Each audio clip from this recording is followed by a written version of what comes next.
দর্শক সবাইকে অভিনন্দন জানাচ্ছি গণমানুষের আওয়াজ নিউজের পক্ষ থেকে। আমি তমাল। আমন্ত্রণ গণমানুষের আওয়াজ নিউজে। আপনারা দেখছেন গণমানুষের আওয়াজ নিউজের নিয়মিত আয়োজন মুক্ত কণ্ঠে আওয়াজ। বর্তমান প্রেক্ষাপট নিয়ে অনুষ্ঠানটি অত্যন্ত সুন্দর করে সাজিয়েছি শুধুমাত্র আপনাদের জন্য। সামাজিক, রাজনৈতিক, অর্থনীতি, দুর্নীতি ও সংস্কৃতি নিয়ে কথা বলবো। সমাজের বিভিন্ন শ্রেণী পেশার মানুষের সাথে তুলে ধরবো রাষ্ট্রের সকল চিত্র।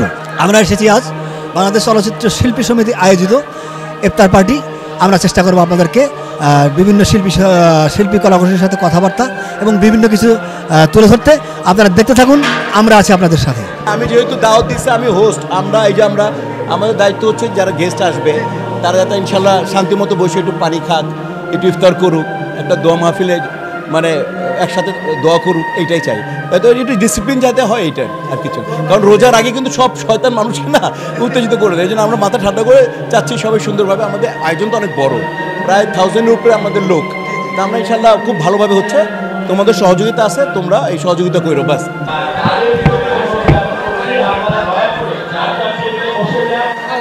আলহামদুলিল্লাহ, আমি আমার পরিবারের সাথে ইফতার করতে পারলাম, সবাইকে একসাথে দেখলাম। আলহামদুলিল্লাহ, খুবই ভালো লাগছে। ঈদের আগে সবার জন্য অনেক দোয়া, অনেক ভালোবাসা। অগ্রিম ঈদ মোবারক। এইটাই তো, সেটাই তো বললাম, সেটাই বলছিলাম যে এটা একটা মিলন মেলা।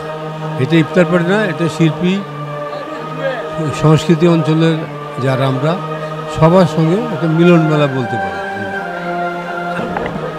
সুন্দর আয়োজন, এই জন্য ধন্যবাদ জানাচ্ছি মিশা সওদাগর এবং তার টিমকে। আর সবসময় শিল্পী সমিতির একটা সুন্দর আয়োজন হয়। আমরা যখন ছিলাম তখনও করেছি, মিশা কয়েকবার ছিল। এক কথায় সুন্দর আয়োজন। আমাদের সবাইকে মানে দাওয়াত করে, সবাই আসে, একসাথে হয়, এটা মানে ভালো লাগে আর কি। একটা ভালো মিলন মেলা আর কি, সোজা কথা বলতে। হ্যাঁ, মানে খুবই ভালো লাগে আর কি।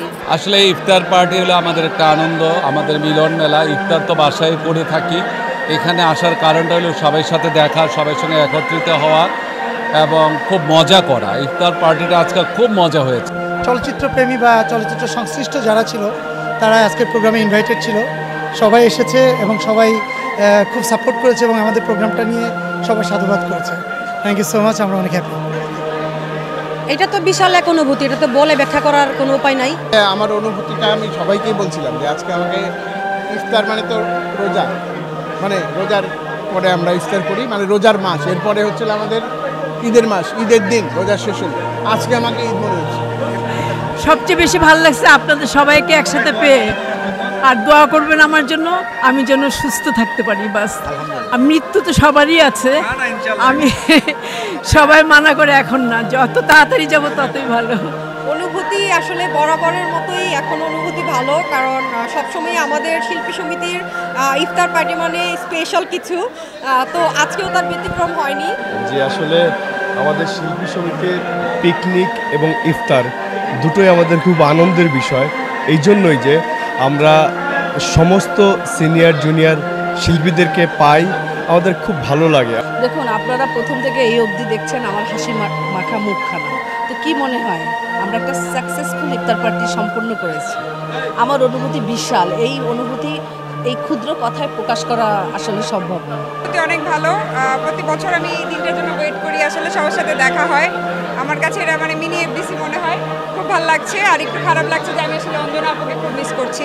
অঞ্জনা আপু থাকলে জিনিসটা পরিপূর্ণ হতো। এই তো সবার সাথে দেখা হচ্ছে, খুব ভালো লাগছে। আমি ফিল করতেছি, কারণ সে মানেই অন্যরকম। সবাই আমাদের জন্য দোয়া করবেন, আমরা যেন সবাই একসাথে হয়ে ভালোভাবে সারা জীবন করতে পারি এটা। আর আমরা তো রোজা রাখছি, সবাই দোয়া করবেন সামনে যেন আমাদের রোজাটা ভালো হয় আর ভালোভাবে ইফতার করতে পারি সবাই মিলে। আসলে ইফতার পার্টিতে একটা মিলন মেলা হলো, চলচ্চিত্রের সিনিয়র জুনিয়র সবাইকে পাওয়া গেল।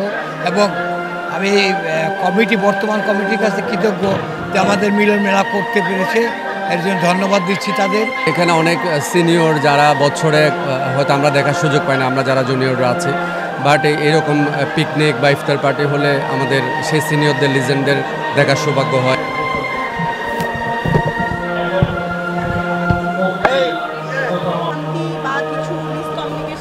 অনেক কথা আসে, বাট আসলেই নারীরা ফুলের মতো, নারীরা সম্মানের এবং একজন নারী আসলে যে যেমন ঘটতে পারে, হয়তোবা কেউ কেউ, আমি সবার কথা বলবো না, কারো কারো ভুলের জন্য বা কিছুর জন্য হয়ে থাকে। প্রিয় দর্শক, আমরা দেখতে দেখতে অনুষ্ঠানের শেষ প্রান্তে চলে এসেছি। আবারও দেখা হবে ভিন্ন কোনো বিষয় নিয়ে। এ পর্যন্ত আপনারা ভালো থাকুন, সুস্থ থাকুন, সুন্দর থাকুন। সবার জন্য শুভকামনা। আল্লাহ হাফেজ।